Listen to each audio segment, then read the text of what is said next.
अगर आज भी मछली पकड़कर न लाए तो बेहतर होगा कि घर वापस न उता। ये इस लड़की के अल्फाज थे, जिसका बदकिस्मत शौहर, जो कि एक मछेरा था, कई हिफ्फतों से एक भी मछली पकड़ न पाया था। इसी वजह से इसके घर के हालात भी खराब होते जा रहे थे और अब तो इसकी बीवी उसे छोड़ देने का भी सोच रही थी। मछेरा इज भी अपनी किस्मत इज़माने समंदर पर जाने वाला था। क्या आज वो कोई मछली पकड़ पाएगा? इज समंदर पर उसके साथ क्या होगा? क्या आज वो अपना घर बचा पाएगा? और क्या समंदर की मछलियां इसकी मदद करने आएंगी? क्या मछलियां इसे समंदर से सोना निकाल कर देंगी? मगर ऐसा होगा तो क्यों कहानी सुनते हैं। सूरज की आखिरी करने एक ऐसे लकड़ी के पुराने घर पर पड़ रही थी जो समंदर के किनारे बना हुआ था। वो घर इस गरीब मछेरा का था, जिसका नाम हारून था। वो समंदर से मछलियां पकड़ता था तो तब उसका घर चलता था, लेकिन पिछले कई हफ्तों से वो अपने घर एक भी मछली पकड़कर न पाया था। वो इतना गरीब था कि समंदर पर जब मौसम खराब होता और तेज हवाएं चलती तो उसका लकड़ी का घर हुआ से हिलने लगता। इसकी बीवी का नाम सबा था। वो अपने शौहर की कुर्बत से तंग चुकी थी और दिल ही दिल में अब उसे छोड़ने का सोचती थी, लेकिन ये बात उसने अभी अपने शौहर से नहीं कही थी। आज वो अपने घर से निकलकर समंदर के किनारे आ बैठी और समंदर की लहरों को देखकर कहने लगी, किस इंसान के साथ मैंने शादी कर ली है करीब, कंगाल और नालायक। ये कहते हुए वो खामोश हुई और समंदर को देखकर फिर सोचने लगी, अगर आज भी वो मछली पकड़कर न लाया तो मैं उसका घर छोड़कर चली जाऊंगी। वैसे भी हम इस घर हो जाएंगे। अभी वो ये सोच ही रही थी कि उसे समंदर से अपनी तरफ उती हुई वो किश्ती नजर आई, जिस पर उसका शौहर है बैठा हुआ था और साहिल की तरफ आ रहा था। जैसे ही वो अपनी किश्ती को लेकर साहिल पर पहुंचा तो इसकी बीवी सबा ने इस उम्मीद से इसकी किश्ती की तरफ देखा कि शायद वो उज कोई मछली पकड़िया, लेकिन आज भी उसकी किश्ती में कोई मछली नहीं थी। मछीरे हारून का उतरा हुआ चेहरा भी यही कहानी सुना रहा था कि आज भी वो समंदर से खाली हाथ आया है। इसकी आंखों में शर्मिंदगी थी। वो अपनी बीवी से नजरें न मिला पाया और खामोशी से अपने घर की तरफ चल पड़ा। इसकी बीवी सबा उसे गुस्से से देखती रही। हारून जैसे ही अपने घर का दरवाजा खोलकर अंदर दाखिल हुआ तो सबा भी साहिल से उठकर इसके पीछे चली आई। सबा बदतमीजी से बोली, इज बेबस्ती के सब मछेड़ों के जाल मछलियों से भरे हुए थे और तुम इतने मनहूस हो कि 20 दिनों से एक भी मछली नहीं पकड़ पाए। हारून, जो अपने घर की दीवार के साथ आंखें बंद करके बैठा था, उसने हारे हुए लहजे में कहा, सबा मैं कोशिश तो कर रहा हूं, लेकिन क्या करूं, किस्मत साथ नहीं दे रही। लेकिन तुमसे डर न करो, तुम देखना कल सुबह सब ठीक हो जाएगा।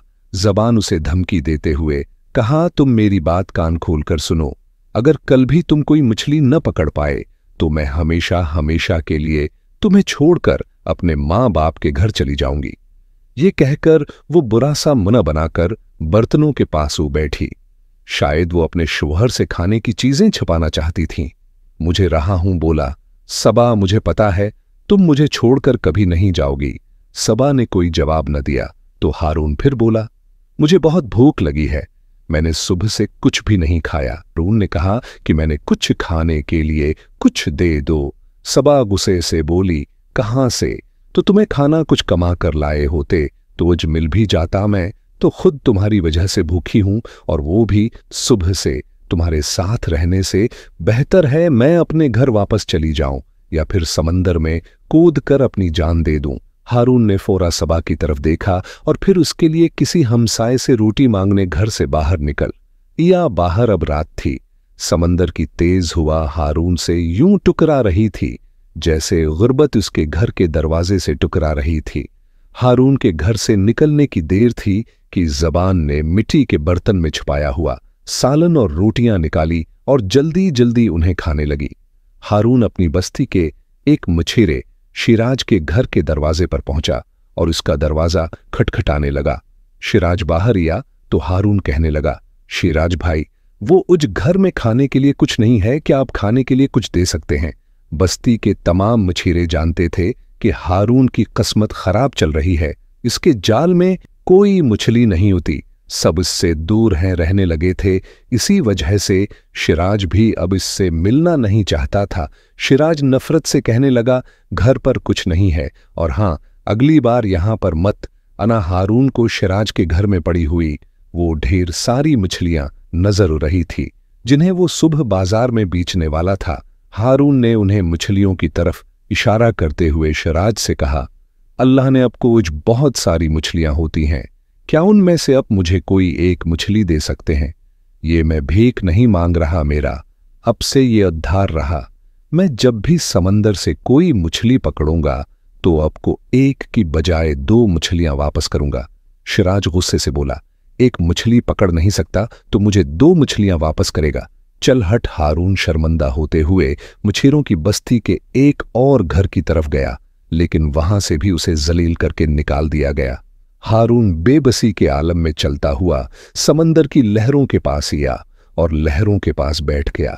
इसकी आंखों में इंसो थे। उसने रोते हुए इस्मान की तरफ देखा तो इस्मान के सितारे भी उसे उज धंधले दिखाई दे रहे थे। वो रोते हुए अल्लाह से कहने लगा, ए अल्लाह, अपने उस बंदे की मदद कर, मुझे रिज्क दे। आए अल्लाह, सबके जाल में मछलियां आ रही हैं, मेरे जाल में क्यों नहीं मेरी मदद करे? अल्लाह मेरी मदद कर। उनसुओं ने हारून के चेहरे को और समंदर ने उसके कपड़ों को गीला कर दिया था। भूख से उसकी हिम्मत जवाब दे रही थी। उससे लग रहा था कि सब खत्म हो गया है। उसकी हिम्मत भी, रिस्क भी, और उसके लिए मछलियां भी। समंदर की लहरें उसे भगोकर वापस समंदर में जा रही थी और फिर वापस उड़ रही थी। समंदर के उसी खेल में एक बूढ़ा शख्स जिसका नाम आतिफ बाबा था, उसकी नजर हारून पर पड़ी। वो हारून से कहने लगा, बेटा, अभी समंदर का पानी और आगे तक आ जाएगा, यहां बैठना खतरनाक हो सकता है, उठ जाओ। हारून सिर झुकाए बैठा, अपनी सोचों में इतना गुम हो चुका है था कि उसने बूढ़े की आवाज नहीं सुनी। बूढ़ा फिर बोला, बेटा सब ठीक है। उस बार भी जब हारून कुछ न बोला तो बूढ़े ने उसके कुंधे पर हाथ रखते हुए कहा, बेटा है, कोई परेशानी है तो मुझे बताओ। हारून ने भीगी आंखों से बूढ़े की तरफ देखा लेकिन कुछ न बोला। बूढ़े ने फिर कहा, इंसान हालात से घबराया नहीं करता, कभी हार नहीं मानता, बोलो क्या हुआ है? हारून ने लरजती रोती आवाज में कहा, खाने के लिए कुछ मिलेगा। बूढ़े ने मुस्कुराते हुए कहा, बस इतनी सी बात में अभी अय्या। ये कहकर बूढ़ा अपने घर चला गया और हारून साहिल की रेत पर बैठा उसका इंतजार करने लगा। थोड़ी ही देर में बूढ़ा अपने हाथ में खाने की चीजें लिए हारून के पास आ गया। ये लो, ये तुम्हारे लिए, बूढ़े ने हारून से कहा। हारून ने बूढ़े की दी चीजें देखें तो उनमें सब्जी, दाल और 3 रोटियां थीं। खाना देखकर हारून की आंखों में फिर से आंसू आ गए। उसने बूढ़े का शुक्रिया अदा किया और तेज तेज कदमों के साथ चलता हुआ अपने घर गया और अपनी बीवी से कहने लगा, सबा ये देखो, खाना मिले।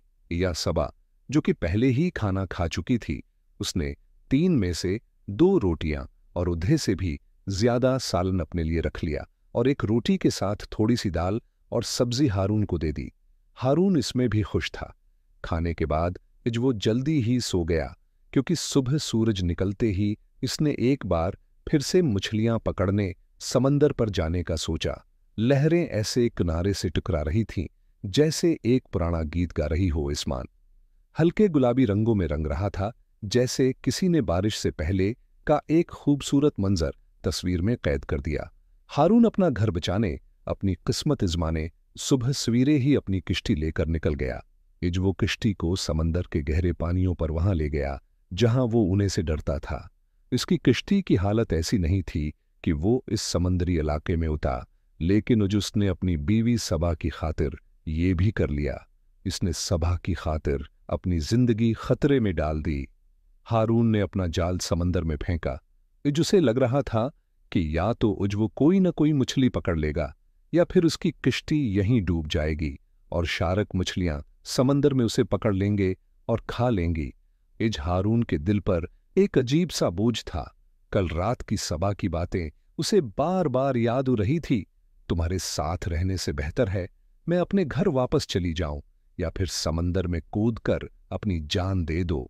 उसे सबा की वो बात भी याद हो रही थी जब उसने उससे कहा था, तुम मेरी बात कान खोलकर सुनो, अगर कल भी तुम कोई मछली न पकड़ पाए तो मैं हमेशा हमेशा के लिए तुम्हें छोड़कर अपने माँ बाप के घर चली जाओगी। हारून किश्ती में बैठा जाल में किसी मछली के होने का इंतजार करता हुआ सोचने लगा, अगर आज भी मैं खाली हाथ घर गया तो सब कुछ खत्म हो जाएगा, सबा चली जाएगी। इस सोच ने इस खतरनाक समुद्री इलाके में इससे मौत का खौफ भी खत्म कर दिया। अब उसे इस बात का कोई डर नहीं था कि उसकी किश्तियां समंदर में डूब सकती है। वाबिस किसी न किसी तरह बस मछलियां पकड़ना चाहता था, चाहे वो समंदर में ही क्यों न मर जाए। ये उसकी अपनी बीवी से सच्ची मोहब्बत थी, जिसे वो चंद पैसों की खातिर समझ न पा रही थी। शायद अगर वो उसकी हिम्मत बनती तो हारून पर ऐसे दिन ही न होते। शायद कुदरत हारून को इसकी बीवी का असल चेहरा दिखाना चाहती थी। यही वजह थी कि कई घंटे गुजर जाने के बाद भी हारून अभी नहीं था तक कोई मछली न पकड़ पाया था। दोपहर हो गई गर्मियों का, सूरज अग बरसाने लगा, लेकिन उसका जाल अब भी खाली ही था। 3 बजे के करीब इसकी नजर एक ऐसी किश्ती पर पड़ी जहां पर खड़े शख्स का चेहरा कुछ जाना पहचाना था। वो कोई और नहीं बल्कि शिराज था, वही शिराज जिसने कल रात हारून को जलील करके अपने घर के दरवाजे से वापस भेज दिया था। वो अपनी कल वाली मछलियां बाजार में बेच देने के बाद अब फिर से और मछलियां पकड़ने गहरे समंदर पर उठ चुका था। इसकी किश्ती हारून की किश्ती से कहीं बड़ी और मजबूत थी, और मछली पकड़ने का सामान भी इसके पास हारून से कहीं ज्यादा बेहतर था। हारून उसकी किश्ती के करीब या तो उसने देखा कि शिराज की किश्ती मछलियों से भरी हुई थी और उसके जाल में अब भी और मछलियां मार रही थीं, जिन्हें वो समंदर से निकालकर वापस जा रहा था। वापस जाते हुए उसने हारून को शर्मिंदा करने के लिए अपनी किश्ती में बड़ी वो सबसे बड़ी मछली दिखाई, जिसकी कीमत इतनी थी कि उसे बेचकर इसका 1 महीना आराम से गुजर सकता था। ये मंजर देखकर हारून को अपनी बदनसीबी पर अफसोस होने लगा।